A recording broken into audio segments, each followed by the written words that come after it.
Olympic gold medalist Callum Skinner demands World Anti-Doping Agency get tough on Russia. Olympic gold medalist Callum Skinner has demanded the World Anti-Doping Agency end its compromise and goodwill towards the Russian government and treat them on a level playing field, after the country missed its deadline to hand over data required to lift its suspension from international competition. WADA President Sir Craig Reedie, a fellow Scot, confirmed on Tuesday that the Russian anti-doping agency, RUSADA, had failed to provide athlete samples from its Moscow laboratory by the December 31 deadline.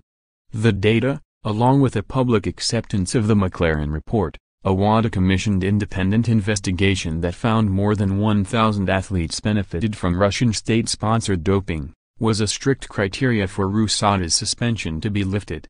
Athletes had already poured scorn on WADA for its handling of the case in September, when Reedie announced that RUSADA were handed a compromise on the initial deal and would be reinstated to international competition. It followed a letter sent in June by Reedie and WADA Director General Olivier Niggli to Russian Sports Minister Pavel Kolobkov, which suggested concessions to both criteria. In missing the deadline, Russia now risks a further ban from international sporting events, following the PyeongChang Winter Olympics last February when its athletes were forced to compete under a neutral flag.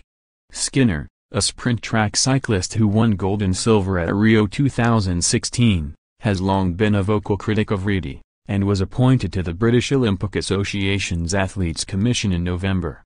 And he warned that if WADA and Reedie do not take firm action against Russia, it will be sending out a damaging response to the world's athlete community.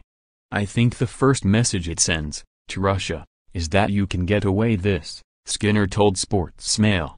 The second message it sends, from a welfare point of view, is that ultimately the interests of a nation that is one of the biggest partners of the Olympic Games, that constantly hosts competitions around the world when it's getting tougher to get nations to host these expensive sporting events, is that those interests are going to be put forward first, ahead of athlete welfare.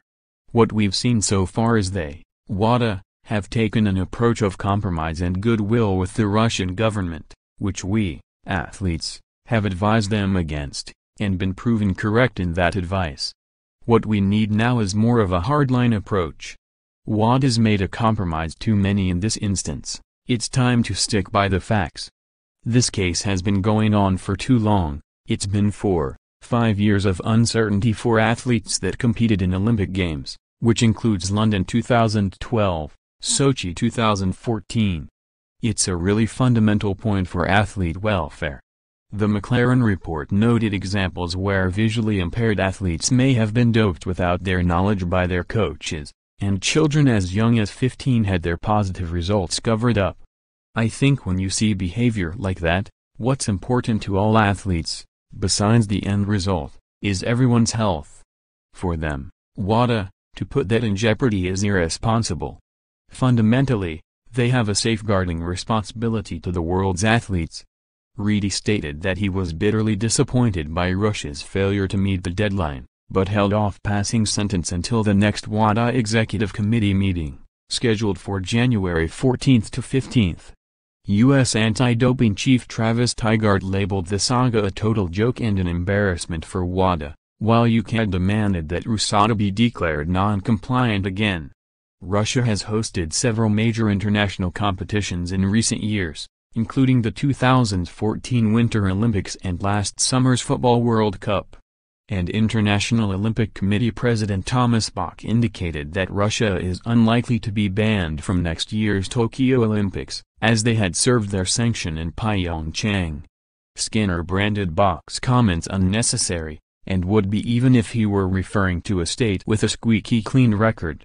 Asked if Russia were perhaps benefiting from a more lenient approach than might be afforded a smaller nation, Skinner said, "It's difficult to say. I know Craig Reedie's been on record in saying it would be easier for WADA to cut its teeth on a smaller sporting nation. Everyone's aware that Russia is one of the major participants, it's one of the major countries that hosts sporting events around the world, so I understand that point of view. I just think sport's all about fairness and a level playing field, so I don't really see why the size of a country, or how much they contribute to world sport, should really affect the sanction and any sense of wrongdoing. As an organization I trust WADA, it's the leadership and governance of WADA I have real problems with. I think, at the moment, WADA have the tools available to take a hard line on this issue, a competent line on this issue. The problem at the moment is with governance and those in charge doing what's right by the athletes. Skinner has in the past called for reform of WADA, labeling them not fit for purpose in October and backing a proposal by para-powerlifting silver medalist Olivier Niggli that called for greater athlete involvement in decision-making. In 2016, Skinner's medical records were stolen from WADA and published online by the Fancy Bears, the Russian hacking group that gained notoriety for obtaining access to Hillary Clinton's emails. Skinner responded by voluntarily publishing his records from then on, and is demanding greater transparency from those in charge. That's what we're arguing for, he added. Quite often when I'm on Twitter or speaking publicly about this, people will say, well, what about Western doping? What about private corporate doping? But essentially what we have here with Russia is a very clear-cut case, which we have endless evidence for and endless ability to sanction them for these actions. If we can't get this case right, then what does it say for the more marginal cases that are going to be trickier to get pinned? This is going to be used as a test case for WADA, that's why all the athletes are pushing for it to be taken seriously.